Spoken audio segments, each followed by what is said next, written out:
Déstabilisés par la fragilité de l'économie chinoise, les marchés financiers viennent de vivre une des semaines les plus éprouvantes depuis la crise de 2008, s'en remettant une nouvelle fois aux banques centrales pour relever la tête.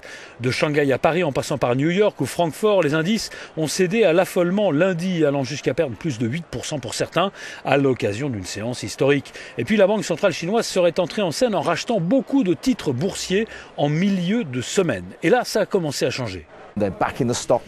Ils soutiennent les marchés actions à Shanghai en achetant des titres. Mais certains problèmes fondamentaux demeurent et je serais très surpris si on atteignait la fin de l'année sans qu'ils refassent surface.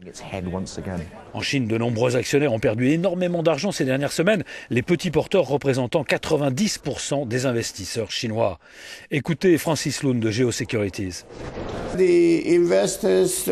Les investisseurs qui ont perdu beaucoup d'argent ces derniers temps ont besoin de beaucoup d'aide psychologique. Ils ont besoin de quelqu'un qui les calme, qui les apaise après leur perte. Vous devez leur redonner espoir et leur faire voir qu'il y a une lumière au fond du tunnel.